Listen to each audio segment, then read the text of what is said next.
Tienes una Biblia, puedes buscarla, puedes abrirla a un dispositivo.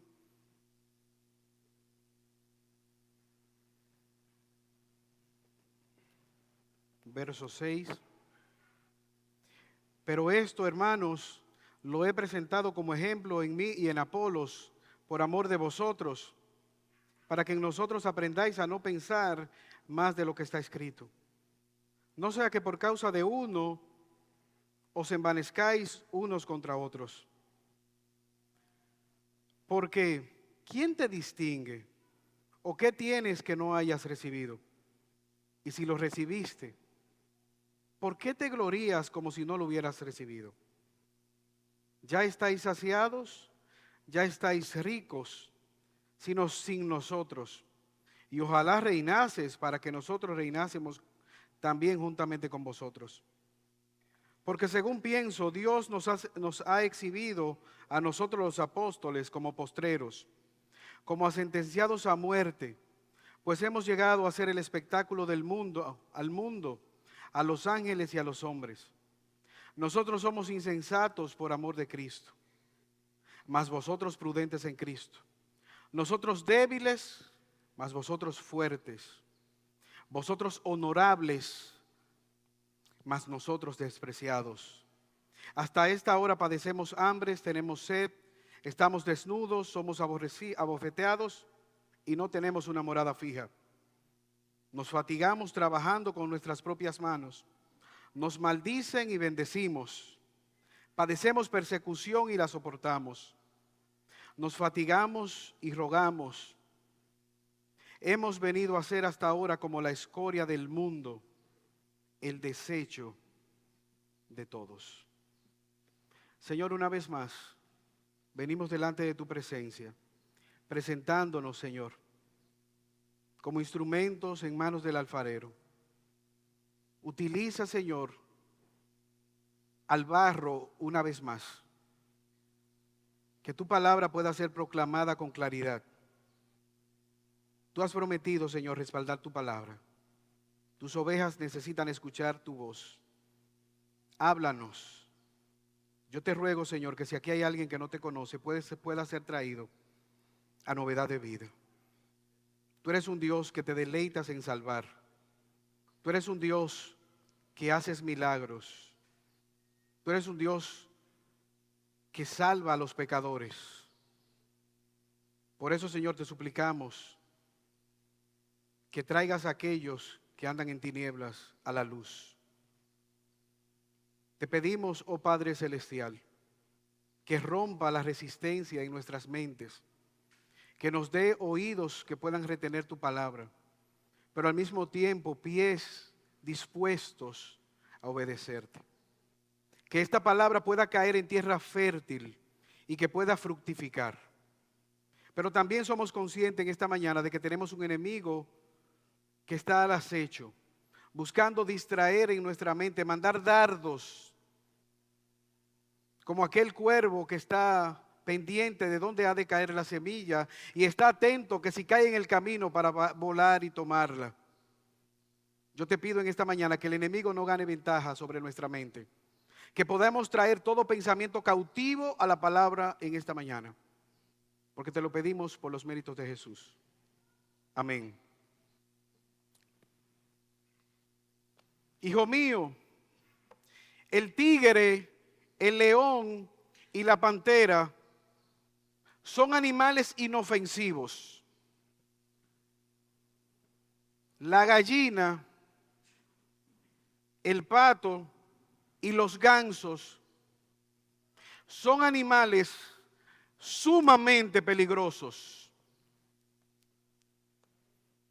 Cuídate de ellos, le dijo la lombriz a sus hijos. El tigre, el león y la pantera son animales inofensivos, pero la gallina, los gansos y los patos son animales sumamente peligrosos. Cuídense de ellos, le dijo la lombriz a sus hijos. ¿Te has dado cuenta con qué frecuencia estamos muy preocupados por esos grandes pecados, por aquellos pecados escandalosos que algunos han llamado como parte de los pecados del purgatorio evangélico, pero que con gran frecuencia nosotros pasamos por alto otros pecados que toleramos? ¿Cómo quizás podemos ver esos pecados grandes que quizás cometen otros y somos más tolerables como con el pecado, el chisme, el orgullo, la murmuración, la calumnia? ¿Con qué facilidad podemos pasar de boca en boca un comentario sin quizás preguntarnos si es veraz, sin quizás reflexionar el daño que pudiéramos hacer en la moral o la reputación de otros? Estamos en una era digital donde es fácil retuitear informaciones sin darnos cuenta lo que pudiéramos nosotros estar pasando. Este pasaje que nosotros acabamos de leer nos habla acerca del orgullo. Un pecado que muchas veces se barre debajo de la alfombra y que está grandemente relacionado con la incredulidad. Muchas personas se niegan a creer en Dios porque son orgullosos y no lo admiten. El orgullo es incredulidad. Nos aleja de Dios para poner la satisfacción en otras cosas. Es esa incredulidad que nos hace confiar en otra cosa. Alejarnos de Dios para buscar satisfacción en todo aquello que no es Dios. Esto estaba pasando con esta iglesia. Ellos estaban satisfechos. Ellos tenían la capacidad de seleccionar a quienes oían. Yo nada más que me predique Pablo. Y si no es Pablo, que no me predique nadie más. A mí Apolos. No, excúsame. Pedro era Pedro. Pedro estuvo en la transfiguración. Y si no es Pedro, ellos se enorgullecían de los líderes a los cuales habían logrado escuchar y menospreciaban a otros.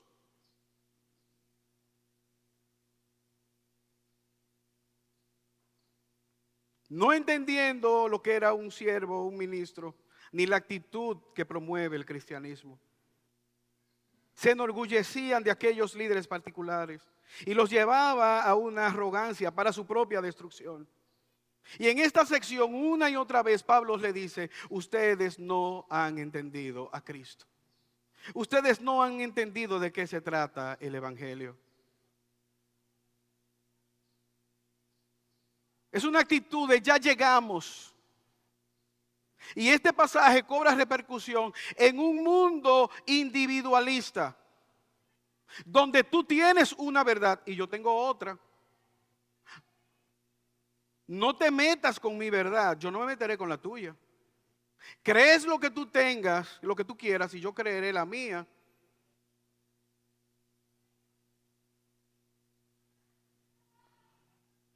¿Qué podemos nosotros ver en la iglesia de Corinto? Una iglesia que se enorgullecía de unos líderes espirituales, de una arrogancia, y los propios líderes espirituales que ellos aupaban no propagaban ese tipo de pensamiento. En el versículo 6 que acabamos de leer, Pablo les advierte: cuidado con este tipo de orgullo, con este tipo de partidismo dentro de la iglesia. Versículo 6.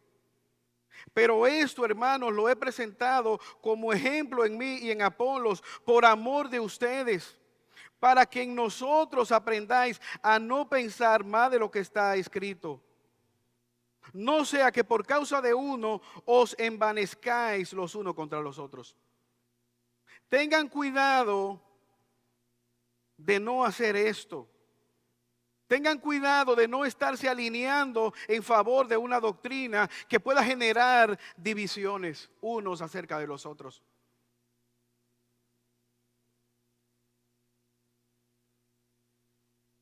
Tengan cuidado de coger la verdad de Dios, la promulgación del Evangelio, la predicación de la buena noticia para envanecerse. En vez de ser agradecido por todos los dones espirituales, en vez de ser agradecido por lo que Dios estaba haciendo en medio de ellos, esto estaba generando dificultades.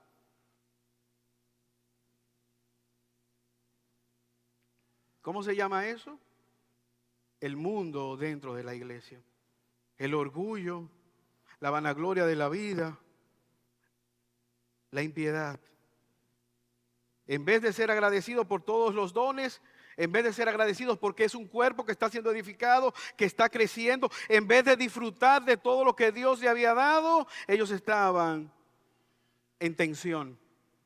¿Qué está diciendo Pablo? Ese no es el ejemplo que ni Apolos ni yo le habíamos dado. Eso no fue lo que nosotros le hemos enseñado. ¿Cuál fue el ejemplo? Él les había dado el ejemplo de la agricultura. ¿Qué es la agricultura? Y a mí me llama la atención cómo Pablo muestra, inspirado por el Espíritu Santo, el ejemplo de la agricultura. ¿Usted sabe lo que es un agricultor? Un agricultor es una persona que coge una semilla. Él tiene una semilla en su mano. Y él tiene, oiga esto, dinero en efectivo. Él tiene una semilla en la mano y tiene dinero. Y él agarra el dinero que está seguro en su mano, va a un lugar y compra abono, fertilizante, agarra la semilla, la tira en el suelo, agarra el dinero, se lo tira más atrás al piso. ¿Y sabe lo que él hace?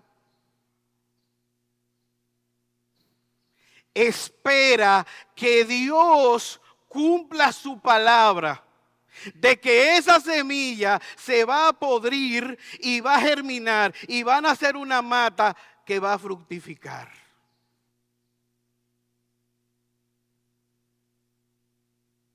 ¿Y a eso le llaman? Agricultura. Y tú le puedes poner tecnología, le puedes poner muchísimas cosas. De hecho, hay un hermano que me está dando un testimonio de que él hizo una inversión tecnológica en sembrar unos árboles, invirtió unos productos en esos árboles y que esos árboles fructificaron, pero que en el frente, de manera natural y sin él proponérselo, nació la misma mata. Y esa mata dio 10 veces, sin él procurar nada, en comparación a aquella que él invirtió todo lo que él quiso invertir. Y él decía, wow, yo quedé totalmente avergonzado, porque en esa mata yo no le eché nada, no hice nada por ella. Y en esta,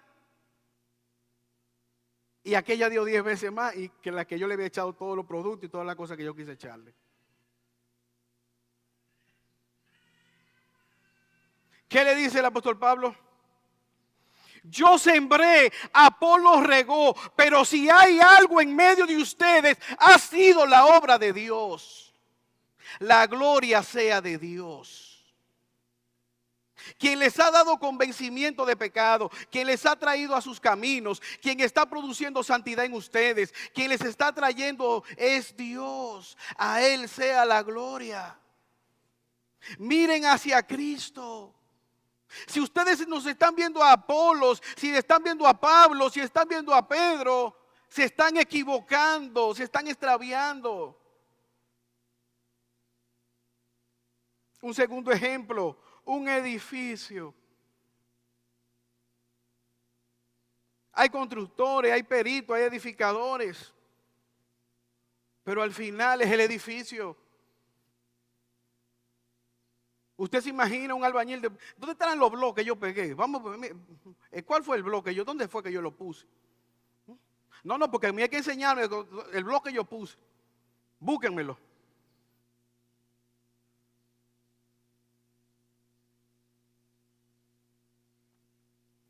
Un administrador gana la confianza del dueño. Somos administradores. ¿Qué debían ellos hacer? Unirse para la proclamación del evangelio. ¿Qué estaban haciendo ellos? Como hacen los niños. Mi papá le gana al tuyo. Mi papá es más fuerte que el tuyo. Disputas, enemistades, pleitos, rencillas. Hermanos, ¿de dónde proviene eso? Eso proviene del mundo. Discordia, enemistades. Eso no proviene de Dios. ¿Has escuchado tú en las elecciones pasadas? Me dicen, he escuchado comentaristas de algunos partidos que mandaron a votar en contra de su propio partido, que prefirieron destruirse.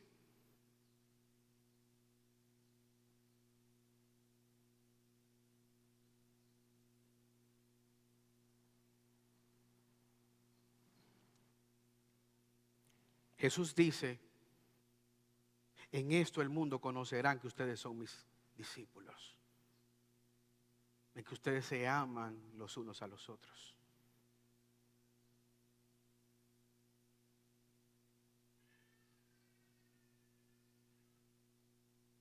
Es Dios quien estaba obrando a través de Pedro, a través de Apolos, y eso el mundo ve.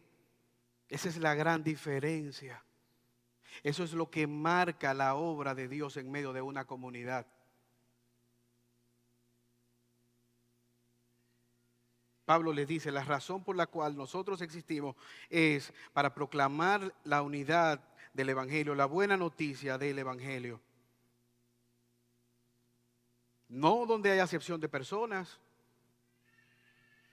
no donde uno es más importante que otro. Santiago 2, capítulo 2, verso de 2 al 4.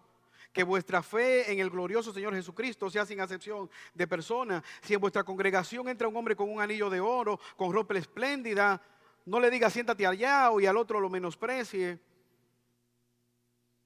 Porque no hacéis distinción entre ustedes y se están convirtiendo en jueces con malos pensamientos. ¿Qué dice el mundo? Dime quién tú eres y yo te diré cómo te trato. Dime cuánto dinero tú tienes y yo te diré qué trato te doy. Dime qué tarjeta de crédito tú tienes, dónde tú trabajas, quién es tu familia y yo te voy a decir en qué lugar tú te vas a sentar, qué comida te voy a servir. Hermanos, eso es el mundo, pero esa no es la iglesia de Jesucristo. Aquí todos nosotros estamos iguales. Debajo de la cruz de Cristo la tierra es pareja. Todos somos pecadores necesitados de la sangre de Cristo. No se trata de que hay uno mejor que otro, todos somos necesitados de la sangre de Cristo. Por lo tanto, la arrogancia no tiene cabida. Y a mí me llama la atención que el pecado por el cual Satanás fue derrotado, fue destronado, ¿cuál fue? ¿Qué quiso hacer Satanás? ¿Alguien sabe qué fue lo que quiso hacer Satanás? ¿Ser qué? Ser igual a Dios. ¿Qué le dijo él a Eva?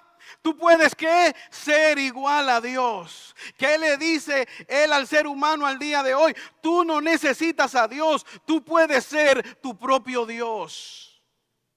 ¿Qué le está él diciendo a los corintios? Ustedes pueden ser sus propios maestros.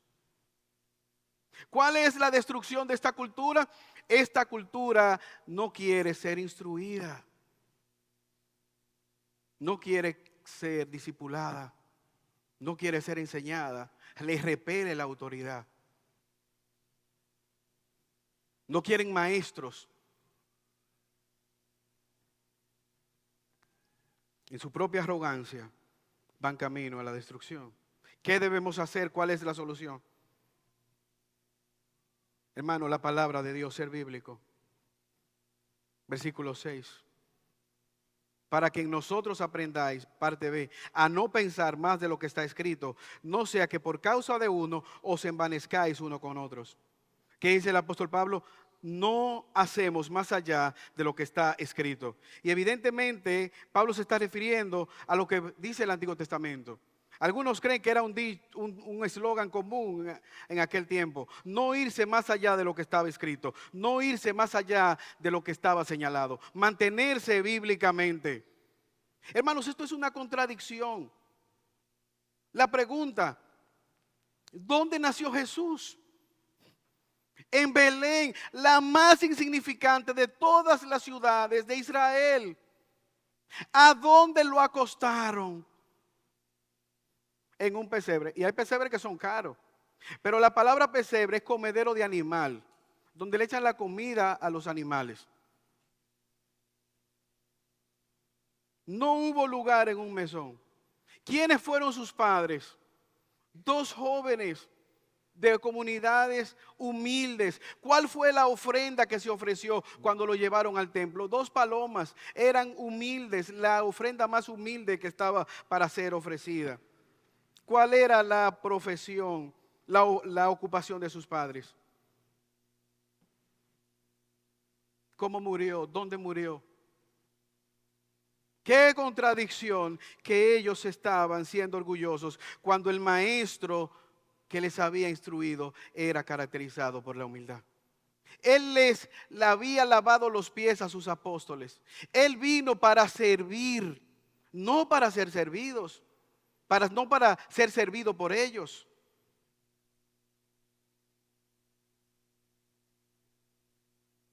¿Qué diferencia, hermano?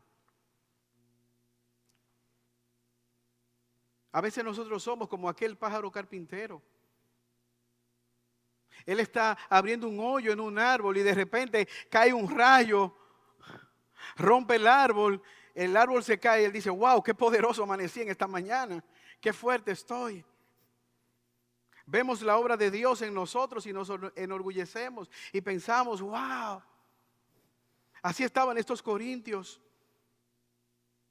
Hermanos, evidentemente la Biblia nos enseña, 1 Tesalonicenses 5:12, que debemos reconocer a aquellos que nos sirven con la palabra, aquellos que nos están instruyendo, que tenemos que tener un espíritu enseñable.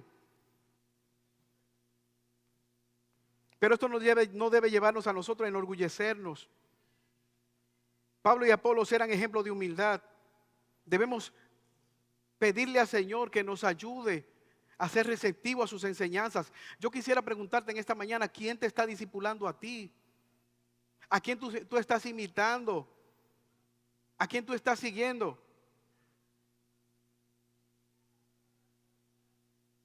En los caminos del Señor. Yo sé que tú tienes muchos seguidores en las redes sociales, gente que tú imitas, pero yo me refiero en cuanto a la eternidad. ¿A quién tú te estás pareciendo? ¿A quién tú estás siguiendo? Hermanos, nosotros los seres humanos fuimos creados para seguir a alguien. No, yo no estoy siguiendo a nadie. Sí, tú estás siguiendo a alguien. No, yo no me parezco a nadie. Sí, tú te pareces a alguien. Que tú te des cuenta o no, eso es otra cosa. La manera como tú caminas, como tú hablas, cómo te vistes, lo que tú comes. Por eso las casas comerciales invierten en publicidad. Que tú te des o no cuentes otra cosa. Yo te pregunto, ¿a quién tú estás imitando? ¿A quién te estás pareciendo? ¿Consciente o inconscientemente? Pablo le dice, a ustedes yo he tratado de modelarle a Cristo. Apolos les ha modelado a Cristo. Pero ustedes no están aprendiendo a Cristo. Eso no es lo que nosotros le hemos enseñado. Cuidado con el orgullo. ¿A quién sigues? Porque te va a llevar a descartar de manera innecesaria a otros. Pero hay un segundo elemento. Cuidado con el orgullo de verte los logros que tú puedes lograr. El orgullo de verte que tú no necesitas a Dios, que no necesitas de crecer en la gracia de Dios. Versículo 7. ¿Qué tú tienes que te distingue? 3 preguntas le hace el apóstol Pablo. ¿Qué tienes que hayas recibido? Y si lo recibiste, ¿por qué te glorías como si no lo hubieras recibido? ¿Qué tú tienes que te hace superior a los demás? Corintios, menciónenme algo que los haga ustedes superiores a otros. ¿Por qué ustedes son mejores que los demás? Si eso que ustedes tienen, ¿quién se lo dio?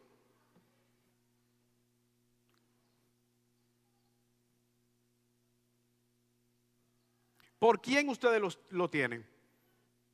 Si ustedes son cristianos, ¿por quién ustedes son cristianos? Si ustedes van camino al cielo, ¿por los méritos de quién van camino al cielo? Si sus pecados han sido perdonados, ¿por quién fueron perdonados sus pecados? Si hoy ustedes no están dentro de una de las pailas del infierno, ¿por quién es que no están? Si hoy ustedes están en paz para con Dios, ¿por quién? Si hoy ustedes se están comparando y pueden decir, jeje, yo soy mejor que tú, ¿por qué tú eres mejor que él?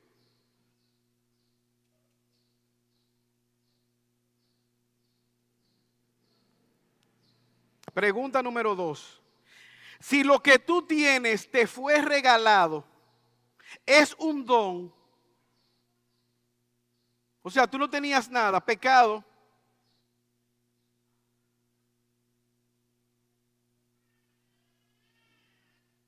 y te lo dieron,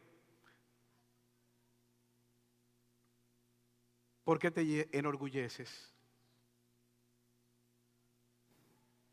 Lucas capítulo 12, versículo 9.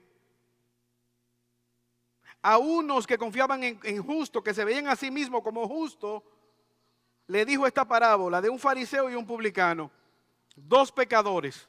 La diferencia, uno creía que estaba bien delante de Dios y otro era convicto de su pecado. Señor, te doy gracias.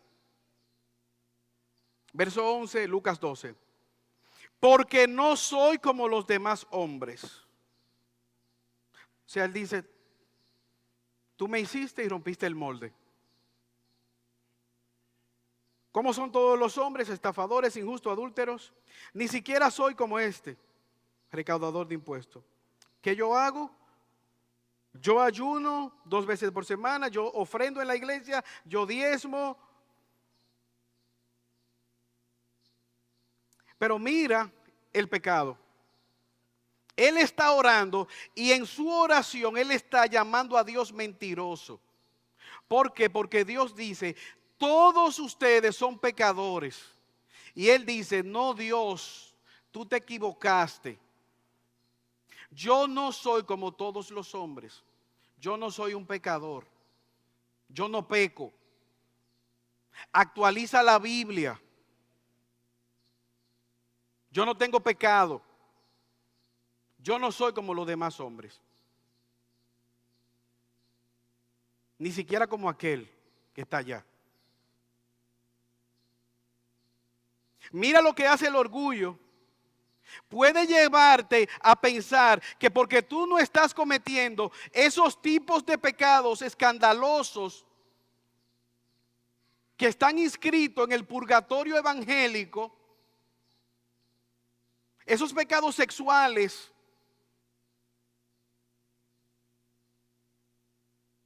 por eso Jesús viene y dice, ustedes han escuchado que el que cometa adulterio, pero yo os digo que todo aquel que mire una mujer y la codició y anheló acostarse con ella, ya adulteró.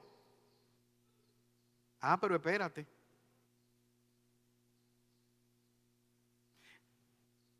Señor, encontramos esta mujer y te la trajimos para darte el privilegio de que la mates. Da la primera piedra, lanza la pelota, toma la primera piedra. Y Jesús les dice, y el esposo, porque era sola que ella estaba adulterando. Ah, se nos escapó. Mira el contexto cuál era. Ambos debían ser apedreados. Pero ellos decían, no, si lo encontramos infraganti. Pero ellos agarraron a la mujer, pero el esposo escapó. El hombre supuestamente escapó. ¿Dónde está el hombre?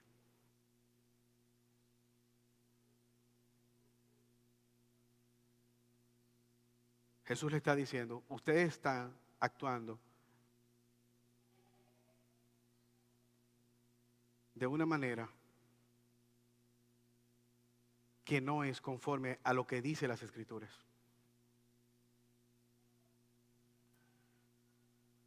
Este fariseo decía, yo no soy como los demás. Yo ayuno, yo hago. El orgullo que lo lleva a no necesitar a Dios. El orgullo que lo lleva a no verse como un pecador. El orgullo que lo lleva a una independencia de Dios. El orgullo que lo lleva a sentarse en el trono de Dios. Y él puede decir quién entra y quién no entra al cielo. Él dice, ese no va a entrar al cielo. Y Dios dice que aquel publicano, no porque era publicano, él no se condenó porque era fariseo, ni el publicano se salvó porque era publicano. ¿Cuál era la actitud del publicano? Versículo 13. Señor, ten misericordia de mí, que soy un pecador. Señor, sálvame. Por eso, hermanos, ¿cómo se resume primero a los Corintios? Dice un comentarista que se resume en Juan 3, 27 al 30. ¿Qué dijo Juan el Bautista? Es necesario que yo mengüe y que Cristo crezca. ¿Qué ha hecho la gracia en nosotros? La gracia nos da lo que tenemos. La gracia nos da lo que necesitamos. La gracia nos da todo lo que nosotros tenemos en Cristo.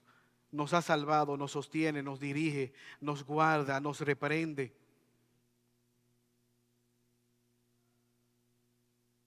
Hermanos, si estamos hoy de pie es por la gracia y la misericordia de Dios. Si hoy nosotros no estamos de cabeza en el lodazal, simplemente es porque la gracia del Señor nos ha sostenido. La piedad no se presume, la piedad se vive, sostenido en la gracia del Señor. Por eso el apóstol Pablo puede decir, tenemos este tesoro en vasos de barro, para que la excelencia del poder de Dios, para que la excelencia del poder sea de Dios y no de nosotros. Estos hermanos habían perdido el norte, no eran conscientes de sus necesidades, no eran conscientes de su pecado, no eran conscientes de su necedad. Eran ciegos tratando de describir un arco iris. Eran ciegos tratando de guiar a otro ciego como los fariseos. ¿Para dónde van dos ciegos caminando en un camino? Pero a pesar de su orgullo, Pablo entonces da un paso de avance. Pablo trata de llevarlos a la reflexión. Versículo 8. Él utiliza aquí una figura literaria y es como si él estuviera tratando de utilizar el sarcasmo para llamar a su atención. Ustedes ya están saciados, ya ustedes están ricos, ya ustedes están reinando. Verso 8. Porque según pienso, Dios nos ha exhibido a nosotros, los apóstoles, como postreros, como sentenciados a muerte, pues hemos llegado a hacer espectáculo al mundo, a los ángeles y a los hombres. Nosotros somos insensatos por amor de Cristo, mas ustedes prudentes en Cristo. Nosotros débiles, mas ustedes fuertes. Vosotros honorables, mas nosotros despreciados. Hasta esta hora padecemos hambre, tenemos sed, estamos desnudos, somos abofeteados y no tenemos morada fija. Nos fatigamos trabajando con nuestras propias manos, nos maldicen y bendecimos, padecemos persecución y la soportamos. Nos difaman y rogamos, hemos venido a ser hasta ahora como la escoria del mundo y el desecho de todos. ¿Qué está diciendo Pablo? Ya ustedes llegaron. Hermanos, Pablo está utilizando el sarcasmo. Ustedes son reyes. Él está usando una ilustración que era muy conocida en la antigüedad. Cuando un rey ganaba y llegaba a la ciudad, él venía en una caravana. Entraba primero el rey, celebrando.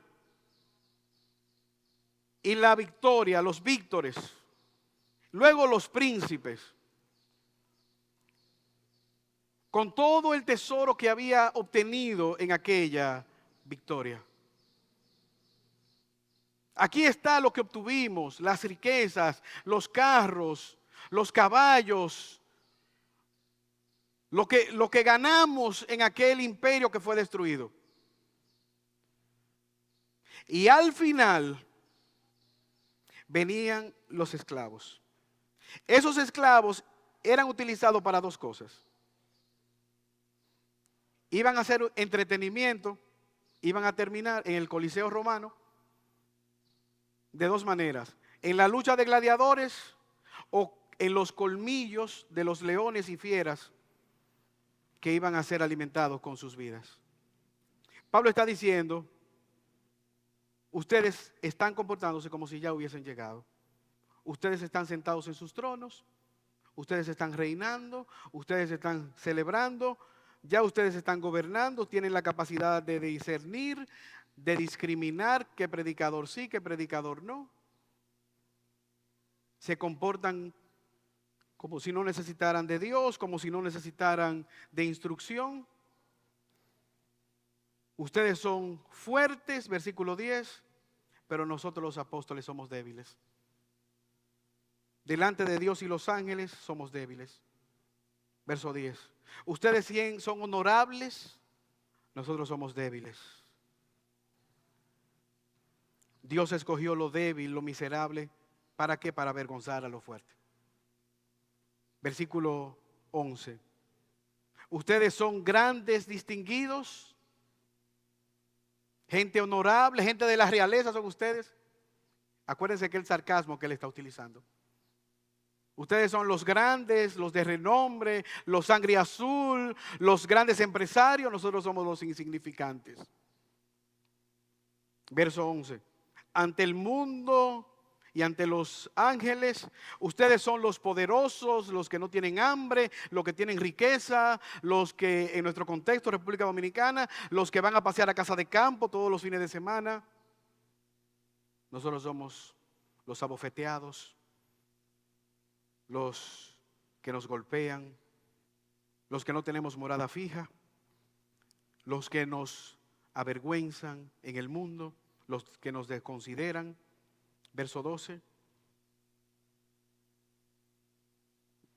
Ustedes son los que están reinando, nosotros somos los que vivimos en debilidad. Ustedes son los que tienen todas sus necesidades satisfechas, dice Pablo, verso 12. Nosotros nos fatigamos con las manos. Pablo tenía que predicar en la noche y pasaba el día fabricando carpas. ¿Para qué? Para sostenerse económicamente, para predicarle el evangelio a ellos. Nosotros padecemos persecuciones y las soportamos. A ustedes no les pasa nada, a nosotros nos maldicen y le decimos Dios le bendiga, hermano. Nos difaman y oramos por ello. Nos entran a pedradas y les bendecimos. No simplemente el versículo 14, no le digo esto para que se avergüencen, sino para llamar a la reflexión. Hermano, ¿qué tú estás esperando?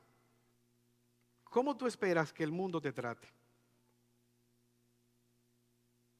Si Jesús dijo, si eso han hecho con el tronco, ¿qué no harán con las ramas?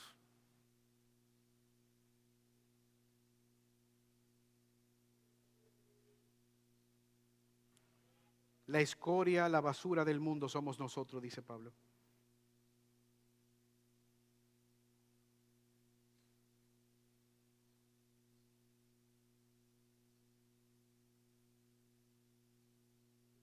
no deberíamos sorprendernos de que se burlen de nosotros. Hace una semana, un niño de nuestra congregación llegó a su curso, pequeñito, y cantó una canción de la escuela dominical. Y todo el mundo se burló de él, empezando por la profesora. Y él llegó a su casa conmocionado. Mami, ¿y por qué se rieron de mí si era una canción de Jesús? Un colegio católico. La pregunta, ¿por qué no reírse?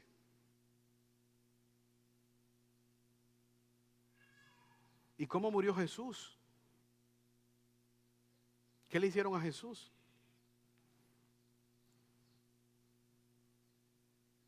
Hermano, ¿tú sabes lo que le dijo Jesús a sus discípulos?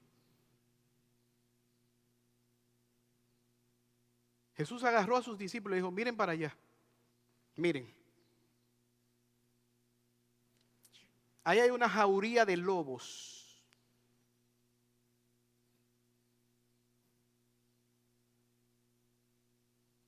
Y ahí están esos lobos así, con esas garras y esos colmillos.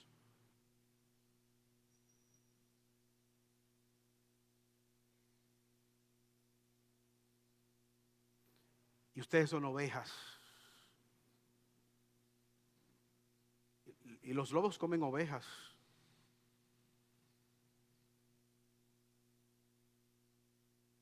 ¿Y saben qué? Ustedes van para allá. Yo los envío a ustedes. Ustedes van a caminar en medio de ellos. En medio de esa jauría de lobos.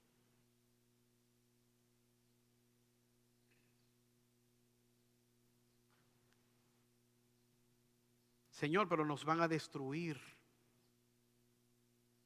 Nos van a devorar. Jesús dijo, confíen. ¿Por qué? Porque Él estará con nosotros. Él ha prometido estar con nosotros. Él es ese buen pastor. Nosotros somos débiles conforme a la debilidad de aquel que fue clavado en una cruz.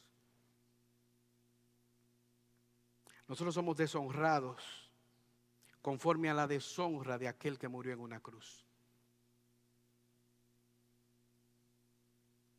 Nosotros somos tontos por creer en la promesa de uno que fue clavado en una cruz.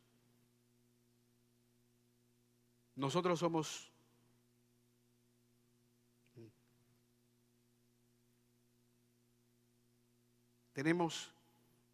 crédulos por confiar en la esperanza de uno que murió en una cruz.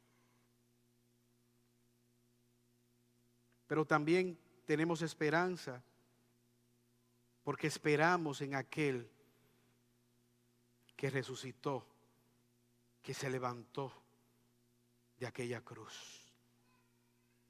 Y sabes qué, como iglesia, seguimos confiando en las promesas de aquel que no solamente murió, se levantó de la cruz, sino que tiene el poder para volver por cada uno de nosotros. Quiera Dios en esta mañana ayudarnos, hermanos, a vernos a la luz de esta palabra. Vernos como personas necesitadas de la gracia del Señor. Personas en bancarrota, personas débiles que necesitan de la gracia del Señor. Como comúnmente repetíamos en Home, una comunidad cristiana. Eso es la iglesia, una comunidad cristiana formada de gente imperfecta, necesitada de Dios, en procesos de cambio, pero que hemos confiado en Jesús como la única fuente de salvación. Pablo le dice, yo no les escribo esto para avergonzarles. Pablo les escribe para motivarles a poner la confianza en Jesús. en aquel que derramó su vida por cada uno de nosotros. Esa es nuestra esperanza, esa es nuestra gloria. La gloria de la cruz.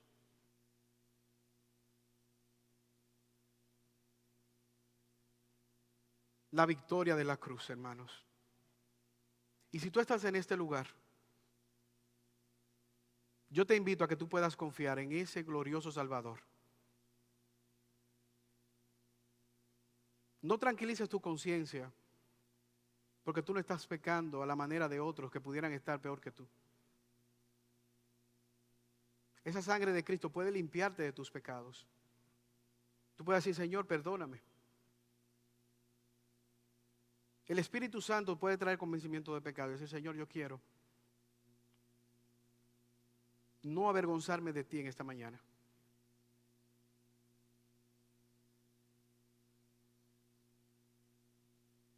Yo quisiera identificarme contigo, aunque eso implica el rechazo del mundo. Como dice el apóstol Pablo, la escoria del mundo, el rechazo, la burla. Pablo dice, nosotros somos los que vamos detrás. Los corintios pensaban que ellos iban adelante, los que iban celebrando. Y Pablo dice, no, los apóstoles vamos atrás. El lugar de nosotros está atrás. Y el final, el Coliseo romano. El final, el poste de luz, donde va a iluminar. Nos espera iluminar una calle. Nerón nos va a untar de brea y nos levantará como antorchas humanas. ¿Cuál es el pecado? Jesucristo es el Señor.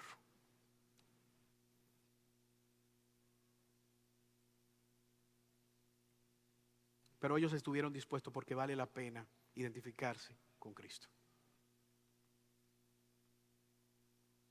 Quiera Dios, hermanos, darnos como iglesia ese valor que le dio a ellos, de poder identificarnos con la causa de Cristo, aunque eso implique la burla y el menosprecio del mundo. Oremos. Señor, gracias por tu palabra. Gracias, oh Señor, porque a pesar de que el mundo pueda menospreciarnos, que a pesar de que el mundo quiera burlarse, reírse, sabemos, oh Señor, que tú vales todo. Sabemos, oh Señor, que tú eres esa perla de gran precio. Ayúdanos, oh Señor, a confiar cada día en ti.